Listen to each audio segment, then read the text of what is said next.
L'attaque terroriste que l'Afrique subit depuis la destruction de la Libye par la coalition de l'OTAN, en association entre l'OTAN et les organisations terroristes Al-Qaïda et l'État islamique, cette attaque, elle aussi, a été conçue.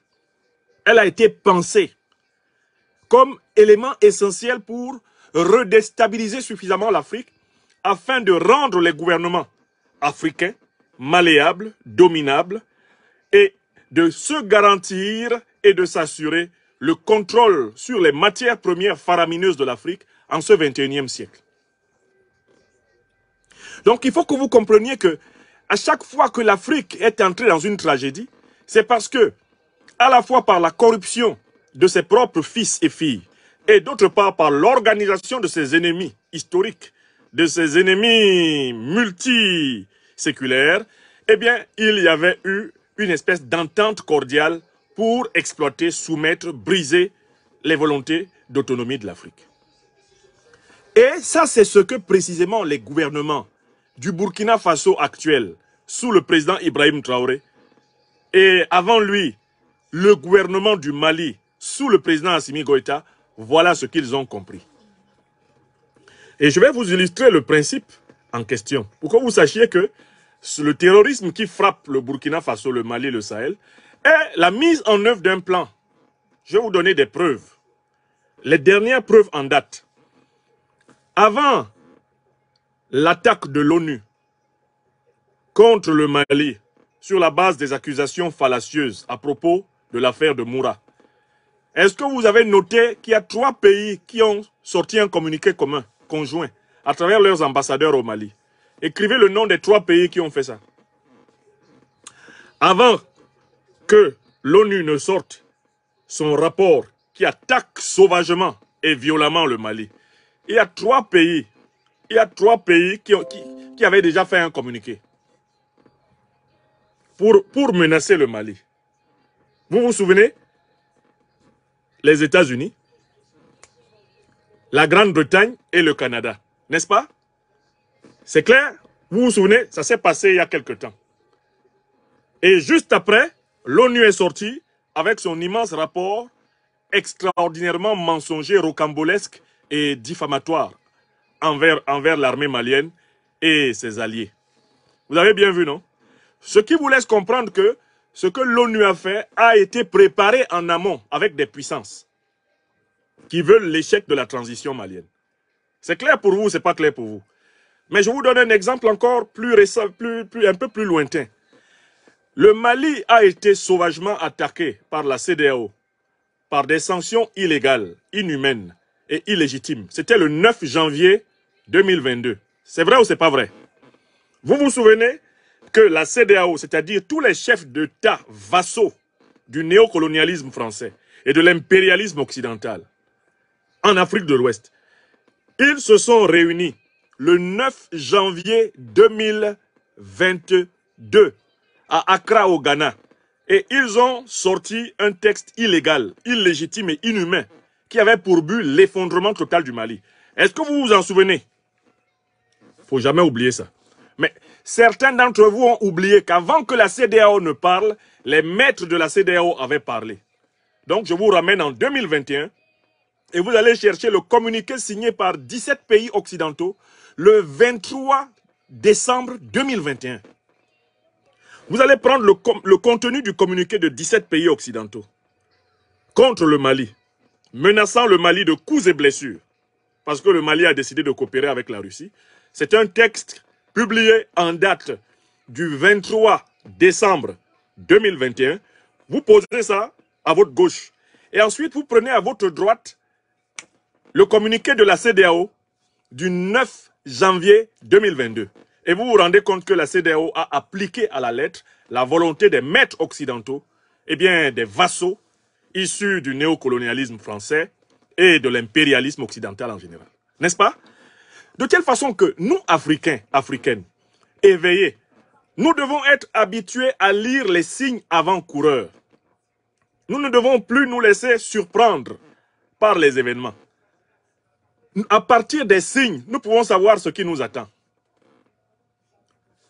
Je vous rappelle par exemple que aujourd'hui ou plutôt, oui, c'est aujourd'hui que je lisais très tôt, vers 5 heures du matin, un communiqué américain. Les États-Unis se disent atterrés par les révélations supposées de l'ONU à propos du prétendu massacre de Moura. Voilà la déclaration américaine. Ils sont atterrés. Mais dire qu'ils sont atterrés, c'est exactement ce qu'ils disaient quand ils voulaient attaquer l'Irak de Saddam Hussein. Ils étaient atterrés par le fait que Saddam Hussein posséderait des armes de destruction massive. C'est le même type d'expression qu'ils ont utilisé pour essayer de tenter de légitimer leur attaque contre la Libye. Kadhafi se préparait, disait-il, à massacrer tout le peuple libyen. Ils étaient atterrés par le risque de disparition du peuple libyen. Il fallait aller sauver le peuple libyen. Ils étaient sans doute aussi très atterrés parce que le Vietnam n'était pas gouverné comme ils voulaient. C'est pour ça qu'ils ont massacré des millions de Vietnamiens. Ils étaient atterrés parce que la Somalie n'était pas gouvernée comme ils voulaient. Ils ont massacré les Somaliens.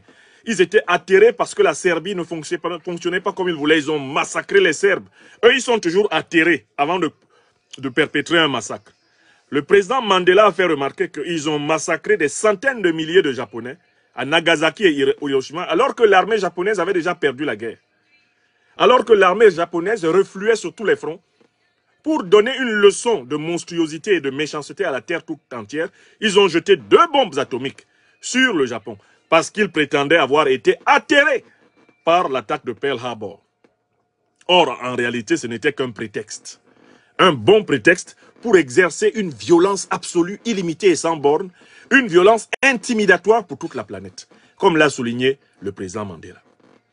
Donc voilà un exemple très simple. Et ce que je viens de donner comme exemple pour le Mali, vous pouvez l'appliquer au Burkina. Tout ce qui est tombé sur le Burkina, depuis notamment que le capitaine Ibrahim Traoré, président de la transition, a pris la direction des choses, ça tombe toujours avec un signe prémonitoire. Dès que le capitaine Traoré est arrivé et qu'il a annoncé sa volonté de revoir les termes de la coopération militaire avec l'Occident, c'est-à-dire avec la France, avec l'OTAN, avec l'Union européenne, les États-Unis ont exclu le Burkina de l'initiative AGOA. Voilà des gens qui disent que le Burkina est un pays pauvre et que sa population a besoin d'assistance. Mais le premier réflexe qu'ils ont dès que les dirigeants burkinabés ne font pas leur carte volonté, c'est de livrer donc la population à la misère, de mettre fin à la participation du Burkina à un accord commercial favorable. C'est ce qu'ils ont fait. Dans la foulée, l'aide française au développement a été suspendue. Ça vous a échappé? Voilà des gens qui inscrivent le Burkina, pays pauvre, très endetté, pays où il est... Mais ils sont les premiers à couper l'aide. Pourquoi? Parce que les autorités burkinabées ne font pas leur carte volonté. N'est-ce pas? Donc tout cela vous a permis de comprendre pourquoi, à un moment donné, on a maquillé des terroristes en uniforme de l'armée burkinabé pour aller tuer des gens à Karma. Une fois qu'on a fini de tuer les gens à Karma, ceux qui veulent l'échec de la transition burkinabé sont sortis en masse sur les réseaux sociaux, dans les médias mainstream, pour massacrer le gouvernement de transition et essayer de le livrer à la vindicte populaire et à la vindicte de l'opinion internationale, et même de l'accuser de crimes contre l'humanité pour tenter de justifier une intervention du genre qu'ils avaient faite en Irak, du genre qu'ils ont faite en Libye, en Serbie, en Somalie, partout, toujours à partir d'un mensonge. Les mêmes qui ont pourtant des documents prouvant que plusieurs fois au Burkina, tout comme au Mali, tout comme partout ailleurs en Afrique, des terroristes se sont habillés en uniforme des armées nationales pour perpétrer des attaques sauvages. Ce que le capitaine Ibrahim Traoré, président du Faso, a appelé la perfidie et que j'ai appelé le déguisement de l'agresseur. Les mêmes qui ont tous les documents, ils ont même des reportages de leurs journalistes qui prouvent que plusieurs fois ce déguisement est utilisé par les terroristes pour attaquer, se sont précipités pour essayer de faire du gouvernement burkinabé un gouvernement génocidaire. Derrière ce raisonnement, il y a l'idée qu'il pourrait avoir une fenêtre de tir pour dégager par la violence le gouvernement au nom de l'amour subi, de l'amour injustifié qu'ils auraient pour le peuple burkinabé, dont ils ont en réalité, ils n'ont rien à foutre. Alors, mes chers amis, je viens de vous montrer par un petit rappel historique que nous sommes désormais outillés pour savoir à qui nous avons affaire. La déstabilisation que subit aujourd'hui l'Afrique n'a plus de secret pour un Africain cultivé, une Africaine cultivée. Il n'y a que les lâches, les hypocrites, les menteuses et les menteurs qui traînent encore sur nos réseaux sociaux et qui sont au service du néocolonialisme français, de l'impérialisme occidental en général et des despotes africains. Il n'y a que eux qui puissent dire le contraire. Sinon, toute Africaine et tout Africain de bon sens qui se documente, qui se cultive, qui écoute et qui compare, sait très bien que la déstabilisation que connaît aujourd'hui l'Afrique, elle a été pensée par ceux qui ont tué Kadhafi, détruit la Libye, permis à Al-Qaïda et l'État islamique de s'armer afin d'envahir le Sahel, l'objectif étant de forcer les États sahéliens à accepter l'occupation militaire occidentale et à travers l'acceptation de l'occupation militaire occidentale, eh bien le contrôle des matières premières faramineuses du Sahel, du Golfe de Guinée, et maintenant on vise celle, et depuis longtemps on vise celle du Congo, on vise celle du Mozambique. Bref, il s'agit d'une recolonisation déguisée de l'Afrique par la main de velours du terrorisme. Je rappelle toujours à ceux qui ont des petits oublis les 4 preuves fondamentales. Mais je vais les rappeler rapidement. Preuve 1, déclaration du président Macron. Juin 2017, dans le Figaro. Nous, Français, nous avons eu tort de faire la guerre contre la Libye, car il en a résulté partout des États sahéliens faillis et des groupes terroristes qui prospèrent. Fin de citation. Dixit Emmanuel Macron. Preuve 2. Dialogue entre Barack Hussein Obama, président des États-Unis, et Mahamadou Issoufou, président du Niger. Issoufou dit à Obama, ne détruisez pas la Libye. Si vous détruisez la Libye, vous allez déstabiliser toute l'Afrique. Obama lui répond, non, nous allons finir le boulot. Nous irons au bout de notre plan. Était témoin Mohamed Bazoum, que nous appelons le junteur de Niamey qui va faire boum. Preuve numéro 3. Les mails de Madame Hillary Clinton, qui ont été révélés par le scandale Wikileaks et que tout le monde peut consulter. Ces mails disent très bien qu'il fallait éliminer Kadhafi parce que Kadhafi était en passe de créer une monnaie continentale africaine qui allait mettre fin en Afrique à la suprématie du dollar, de l'euro et du franc CFA. Et on sait aujourd'hui, et l'affaire chauffe à Paris, que M. Nicolas Sarkozy de Nagui Boksha avait un intérêt personnel à éliminer Kadhafi car celui-ci a financé sa campagne électorale en espérant que Sarkozy l'aiderait à retrouver des relations normales avec les puissances occidentales. C'était ça le deal que Sarkozy n'a pas respecté. Il a préféré éliminer Muammar el-Kadhafi. Ça, c'est la preuve numéro 3. Enfin, la preuve numéro 4 que je voudrais que les Africains maîtrisent toujours, c'est la conversation entre Sergei Lavrov, ministre russe des Affaires étrangères, et Laurent Fabius, l'actuel président du Conseil constitutionnel français. À l'époque, en 2013, il était le ministre français des Affaires étrangères du président Hollande. Il demande à la Russie de ne pas s'opposer à l'intervention militaire, de la France pour stopper ce qu'ils appelaient d'un faux nom, les djihadistes qui se préparaient à prendre Bamako. Selon leurs dires, qui sont encore à vérifier, la Russie marque son accord à travers Lavrov et dit à Fabius, ministre des Affaires étrangères de la France, vous pouvez intervenir pour éviter que Bamako soit prise par les prétendus djihadistes. Mais moi, Lavrov, j'ai une observation à vous faire, mon cher Laurent Fabius.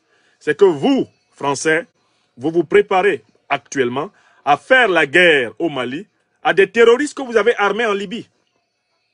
Et la réponse de Laurent Fabius fut c'est la vie.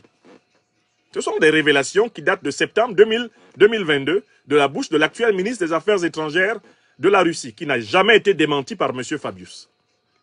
Alors donc, voilà 4 preuves élémentaires, indiscutables, de la duplicité de l'Occident. La duplicité de l'Occident dans la lutte antiterroriste en Afrique. Nul ne peut se prévaloir de cette turpitude. Vous ne pouvez pas d'un côté attaquer Kadhafi, détruire la Libye en sachant bien que le Sahel va être déstabilisé, et de l'autre côté venir nous dire que vous vous battez sincèrement aux côtés des Africains pour vaincre les terroristes que vous avez fait venir. Et si on ajoute le mécanisme de financement des terroristes qui a été révélé par les enquêtes américaines et françaises, à savoir le financement par les rançons, 5e preuve imparable, c'est très grave. on ne peut, ni de près ni de loin, considérer qu'une lutte antiterroriste aujourd'hui en Afrique puisse se faire avec des puissances qui ont fait les 5 choses que je viens de révéler. Les puissances qui sont coupables des vérités que les 5 arguments que je viens de révéler étalent. Alors, ceci maintenant nous permet de venir au dernier communiqué. C'est quoi la diplomatie croisée? C'est que, comme le Burkina et le Mali sont maintenant des États qui s'entendent, vous voyez très bien qu'ils ont posé un principe très simple. C'est un pour tous, tous pour un. Quand le Mali est attaqué par la fameuse communauté internationale, c'est-à-dire la coalition impérialiste, d'accord? Quand le Mali est attaqué par la fameuse communauté internationale, qui n'est rien d'autre que la coalition impérialiste, le Mali se défend, mais le Burkina sort pour défendre le Mali. Quand le Burkina est attaqué par la fameuse communauté internationale, qui n'est rien d'autre que la même coalition impérialiste dont je parle depuis un moment, le Mali sort et il défend le Burkina. C'est-à-dire que, désormais, le Mali et le Burkina sont à l'avant-garde de la pratique de la diplomatie croisée. La diplomatie croisée, c'est quoi? C'est « je te défends comme tu me défends ». Nous nous défendons ensemble. Nous ne laissons personne seul. Parce que nous avons le même ennemi et que nous avons en fait les mêmes intérêts. Je recommence le principe de la diplomatie croisée. Il consiste à ne pas se contenter de défendre les intérêts de son pays, mais de défendre les intérêts de tous les pays frères qui ont la même lecture de la situation politique que nous. De telle façon qu'on applique le principe du tous pour un pour tous. Et pour cela, il faut une concertation permanente en amont avant des déclarations en aval. Amont, plus haut, aval, plus bas, en français. Le Mali et le Burkina Faso pratiquent une concertation permanente en amont. C'est-à-dire que le sommet des 2 États s'entend comme larrons en foire. Cette concertation permanente en amont permet de produire une défense commune. Sur le terrain militaire, ça commence à se mettre en place. Le président Ibrahim Traoré nous confiait, devant les journalistes burkinabés l'autre jour, que l'armée malienne se repose librement au Burkina pendant ses opérations, comme l'armée burkinabé se repose librement au Mali pendant ses opérations. Les 2 pays ont mis leur territoire à la disposition l'un de l'autre, avec un droit de poursuite total. Les 2 armées se font confiance. Vous comprenez qu'une telle confiance ne puisse pas régner entre l'armée malienne et celle de Ouattara. Vous comprenez qu'une telle confiance ne puisse pas régner entre l'armée burkinabé et celle de Bazoum. Pourquoi l'armée burkinabé et l'armée malienne ont-elles confiance l'une en l'autre? À cause de la convergence géopolitique et géostratégique. C'est-à-dire qu'ils ont analysé clairement et sainement et ils savent à qui ils ont affaire. Ils ont la même définition de l'ennemi. Ils ont la même compréhension des tactiques de l'ennemi, de l'histoire du positionnement de l'ennemi. Ils ont la même compréhension de la duplicité de l'ennemi. Et ils ont mis en place un mécanisme de résistance et de cautérisation, de traitement de l'offensive ennemie, qui est un mécanisme convergent. Du coup, vous constatez aussi, au niveau des communiqués des 2 pays, que vous avez même l'impression parfois que c'est Jean-Emmanuel Ouédraogo rédige le communiqué du Mali avec Abdoulaye Diop, et Abdoulaye Diop rédige le communiqué du Burkina avec Jean-Emmanuel Ouédraogo. Regardez comment il y a déjà une proximité de style. Et c'est cela que je voulais vous montrer assez rapidement. Lorsque on a voulu accuser les forces de défense et de sécurité du Burkina Faso d'avoir, soi-disant, massacré à Karma, le Mali a publié un communiqué. Un communiqué qui était d'ailleurs une réaction à la sortie malheureuse du vassal qui préside à l'organisation moribonde de la CEDEAO et qui s'appelle, comment il s'appelle là, Umaro Sissoko Embalo. Et je voudrais simplement ici vous faire apprécier ce que le Mali avait dit.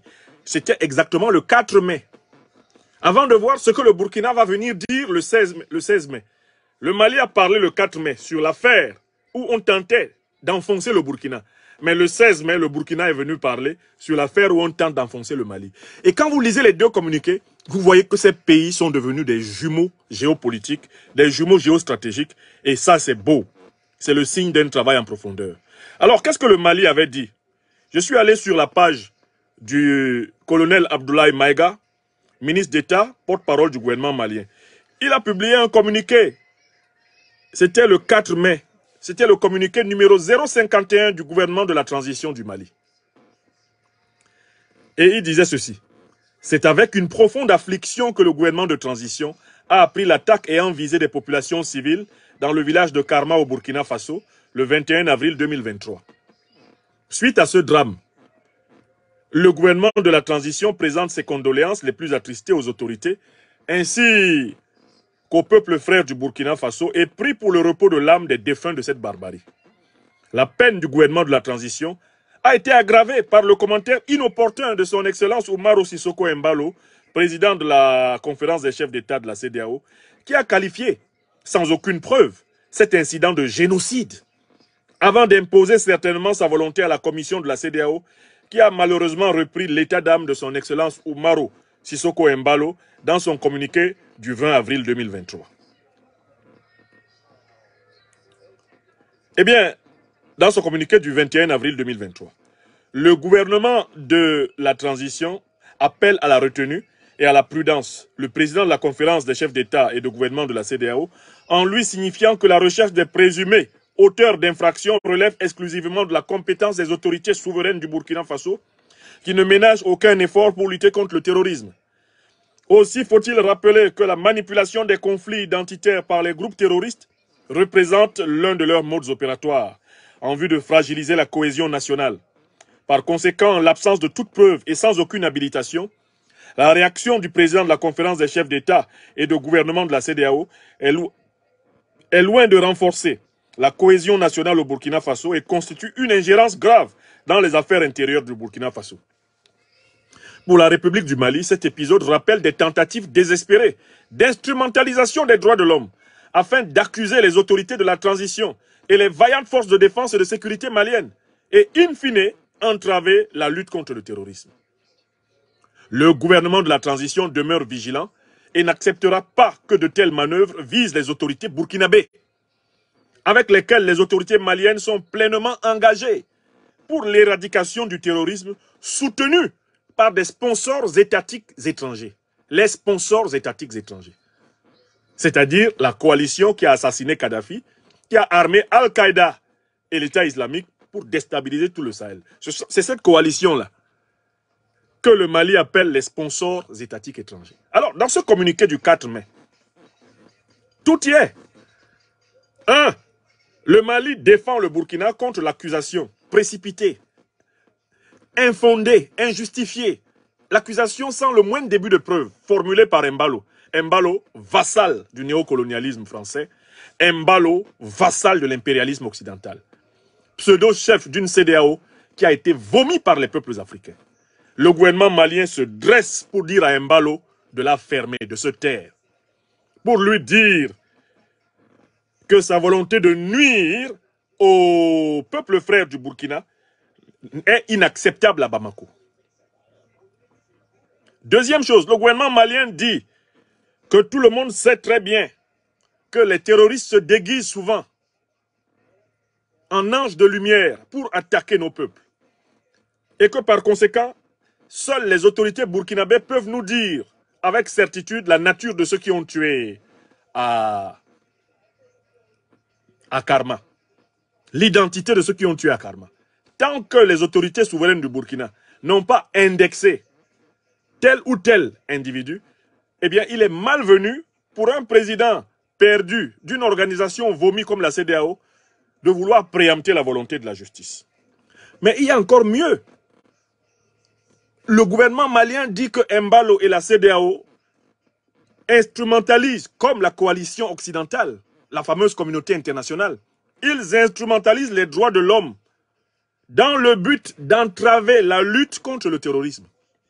Autrement dit, la CEDEAO, objectivement, fait le jeu des terroristes, puisqu'elle utilise les fameux droits de l'homme que les Africains ont pourtant proclamé avant tous les pays occidentaux, elle utilise ces droits de l'homme comme un moyen pour empêcher les armées africaines de mener à bien leur lutte contre les terroristes. Mais qui sont les terroristes? Mais les alliés de la coalition occidentale avec lesquels elle a attaqué la Libye, tué Kadhafi, pour les motifs que nous avons précisés.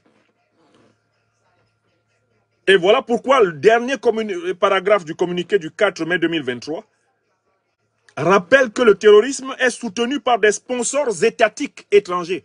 L'expression sponsor étatique étranger désigne des pays, des États qui soutiennent les terroristes. Des pays, des États qui donnent des armes aux terroristes. Des pays, des États qui donnent de l'argent aux terroristes. Qui financent les terroristes à travers les rançons. Des pays, des États qui ont agi aux côtés des organisations terroristes au vu et au su de tout le monde en Libye pour tuer Kadhafi et ensuite envahir le Sahel. C'est d'eux qu'il est question ici. Donc, vous voyez comment, avec une franchise, une détermination sans faille, le 4 mai 2023, le Mali a volé au secours du Burkina. Et la manière que le Mali a de défendre le Burkina vous prouve que le Mali sait que son sort et celui du Burkina sont liés. Il défend le Burkina comme il se défend lui-même. Car il sait, au nom déjà du lien africain, de l'idéologie panafricaine, de la conscience de l'unité historique de la civilisation africaine, que le succès du Burkina signifie celui du Mali. Le succès du Mali signifie celui du Burkina. Et c'est une loi de l'histoire. Nul ne peut s'en sortir s'il ne cherche pas à faire émerger sa communauté. On ne peut pas s'en sortir seul. Regardez aujourd'hui au Moyen-Orient. L'Arabie Saoudite apprend à causer, à discuter, à dialoguer avec l'Iran. Ça donne des merveilles.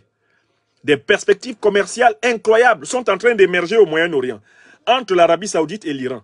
Alors que pendant tout le XXe siècle, les impérialistes occidentaux ont dressé les Iraniens et les Saoudiens pour qu'ils s'entretuent afin de pouvoir mettre la main sur les faramineuses richesses pétrolières du Moyen-Orient. Les impérialistes occidentaux ont attisé en permanence la guerre. La guerre entre l'Iran et l'Irak. Guerre entre les Saoudiens et les Iraniens. Ils ont financé et radicalisé les différentes sectes de l'islam dans le but de maintenir le Moyen-Orient dans un chaos maîtrisé et ainsi contrôler le prix du baril de pétrole. À partir du moment où l'Iran et l'Arabie Saoudite s'entendent, vous ne pouvez plus contrôler le prix du baril de pétrole à partir de Washington. Parce qu'ils peuvent ensemble, les pays, par exemple de l'OPEP, et avec leurs alliés russes, etc., ils peuvent décider de baisser leur production pour faire monter les prix. Et ils l'ont fait. Et donc c'est une leçon pour nous Africains. Et les Maliens et les Burkinabés, de ce point de vue, sont vraiment à la pointe de ce que j'appelle la diplomatie croisée. Le deuxième exemple de cette diplomatie croisée, burkinabéo-malienne ou malio-burkinabé, mais il nous vient de qui? Mais du Burkina Faso. Le communiqué du 16 mai du Burkina Faso est un écho parfait du communiqué du 4 mai du Mali. Lorsque le Mali est attaqué, avec le même thème, oh, ils ont commis un génocide à Moura, oh, ils veulent exterminer les peuples du Mali, oh, le Burkina sort. Le Burkina sort, et que dit le Burkina? Écoutons le communiqué lumineux du porte-parole, M. Jean-Emmanuel Remtalba Ouedraogo. C'est un communiqué lumineux qu'il a sorti au nom du gouvernement du Burkina. Voyons ce que le communiqué dit. Voilà, le communiqué dit quoi?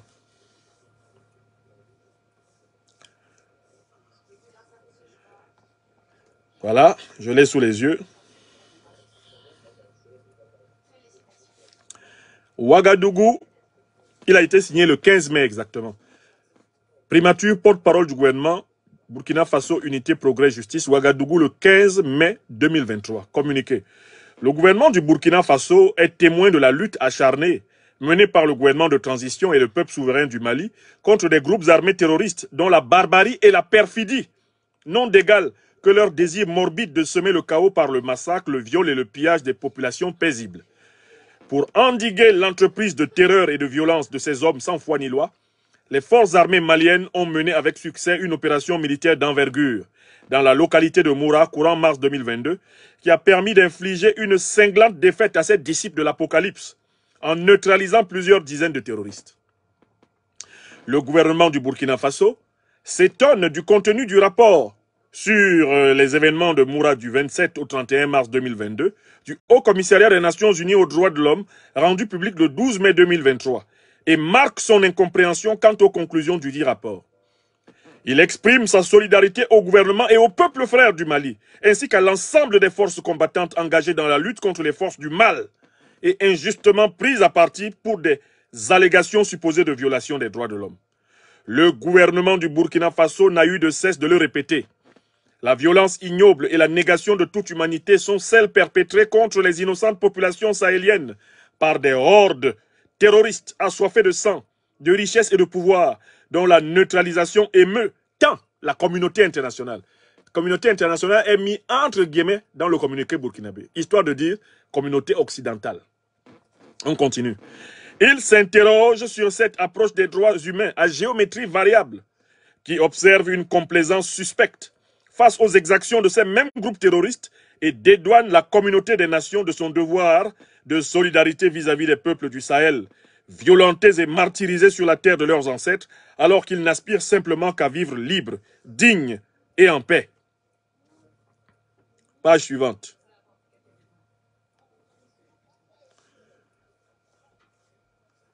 Est-il encore utile de rappeler qu'aux origines du terrorisme au Sahel, il y a principalement la déstabilisation de la Libye opérée en 2011, en toute impunité et au mépris du droit international, avec toutes les conséquences que l'on sait en termes de volatilité de la situation sécuritaire sur l'ensemble de la bande sahélo-saharienne. Le devoir de solidarité dont il est aujourd'hui question n'est pas une aumône, mais une question de responsabilité dans les souffrances atroces subies par les peuples du Sahel et la descente aux enfers infligée à des millions de personnes vivant jadis en paix et en sécurité. Le gouvernement du Burkina Faso réaffirme son engagement solidaire aux côtés du gouvernement malien de transition, du peuple frère du Mali, des peuples du Sahel et de l'ensemble des combattants de la liberté et de la dignité collective dans la lutte que nous menons pour la préservation de la vie, la dignité, la liberté et le vivre ensemble dans une paix retrouvée et partagée par toutes les Sahéliennes et les Sahéliens. Le porte-parole du gouvernement, Rim Talba Jean-Emmanuel Ouedraogo, chevalier de l'ordre du mérite des arts, des lettres et de la communication du Burkina Faso. Est-ce que ce n'est pas propre? Est-ce que quand vous écoutez ce communiqué burkinabé là, est-ce que vous n'avez pas l'impression que la main droite du communiqué est écrite par le ministre Rim Talba Jean-Emmanuel Ouedraogo? La main gauche du communiqué est écrite par le ministre ambassadeur Abdoulaye Diop du Mali.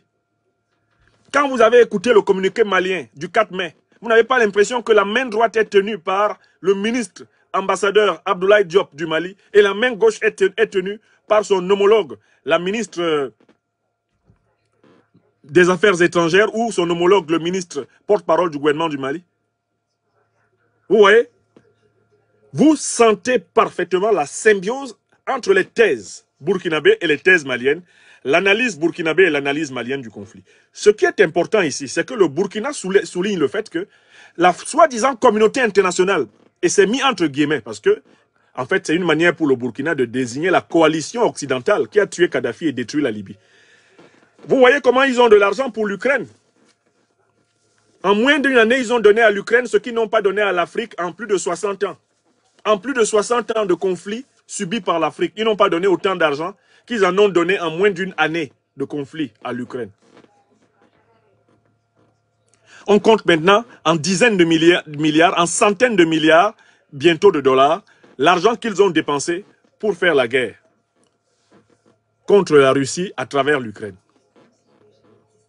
Soi-disant pour aider l'Ukraine à retrouver son intégrité territoriale.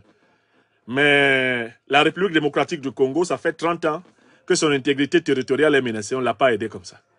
Le Mali, ça fait plus de 10 ans que son intégrité territoriale est menacée. Le Burkina, pareil. Le Niger, pareil. Le Cameroun, pareil. Le Tchad, pareil. Le Nigeria, pareil. On ne les a pas aidés comme ça. Vous avez bien vu, non? Donc le Burkina dit, mais ce qui est bizarre, c'est que chaque fois que les terroristes sont matés, la soi-disant communauté internationale s'émeut. Alors que quand les terroristes massacrent les populations, eh bien, ce n'est pas une raison pour eux pour mettre un plan d'urgence afin d'aider les pays sahéliens à recouvrer entièrement leur souveraineté. C'est le cadet de leurs soucis. Les droits de l'homme à géométrie variable. Quand on tue les militaires maliens, il n'y a pas de... L'ONU ne se plaint pas des violations des droits de l'homme par les terroristes. Quand on massacre les populations civiles, eh bien ça, ce n'est pas un problème. La Commission des droits de l'homme ne crie pas au génocide perpétré par les terroristes.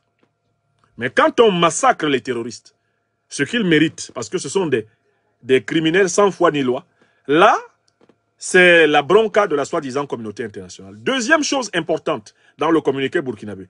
Le Burkina Faso dit, ce sont ceux qui ont détruit la Libye, assassiné Kadhafi, ce sont eux qui nous ont déstabilisés au Sahel. Donc, ce n'est même pas une affaire de pitié, on ne doit même pas les supplier, ils doivent payer. Ceux qui ont assassiné Muammar el-Kadhafi, qui ont détruit la Libye, qui ont armé les terroristes pour nous attaquer au Sahel, ils sont obligés de payer parce qu'ils sont responsables. Le gouvernement burkinabé parle de la responsabilité de l'Occident dans la déstabilisation du Sahel. Et qui dit responsabilité dit pénalité. À partir du moment où vous êtes responsable, vous devez être pénalisé. Et moi, je tire de ce communiqué burkinabé quelque chose d'important.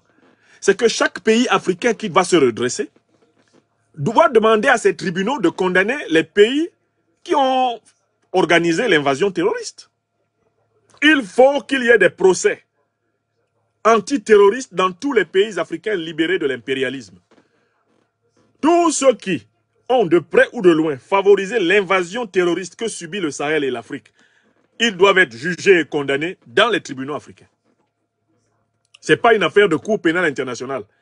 Parce qu'on sait très bien que la Cour pénale internationale est un instrument de chantage de la communauté occidentale. Je recommence. Ce n'est pas au niveau de la Cour pénale internationale que la vérité et la justice seront dites pour les Africains. Car l'actuelle Cour pénale internationale n'est que le bras judiciaire de la domination occidentale sur la planète. D'accord? Dès lors que l'actuel CPI est le bras judiciaire de la domination occidentale sur la planète, il s'ensuit que seuls les magistrats des pays africains libérés du néocolonialisme et de l'impérialisme, libérés du despotisme, ce sont eux qui doivent se pencher. Nos magistrats africains, pays par pays, doivent énoncer des jugements contre toutes les puissances qui ont rendu possible la traite négrière, rendu possible pratiquer la colonisation, rendu possible la pseudo-décolonisation, les puissances qui sont coupables d'avoir permis à Al-Qaïda et l'État islamique de nous envahir, elles doivent être condamnées par nos magistrats, les magistrats africains, avec des réparations à payer. Et ces réparations doivent conditionner l'évolution des relations diplomatiques. Oui! Parce que ce que dit ici le porte-parole du gouvernement burkinabé est extrêmement important. C'est qu'il n'est pas question de soupçon, non. Il y a une responsabilité de l'OTAN dans la déstabilisation du Sahel. C'est ce que dit le Burkina.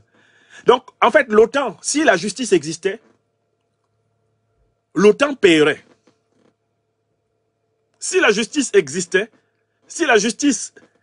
sur cette terre-là, l'OTAN devrait payer tout ce que les pays sahéliens et africains sont en train de dépenser pour retrouver la paix et la sécurité. Cela devrait être facturé à l'ensemble des États membres de la coalition de l'OTAN.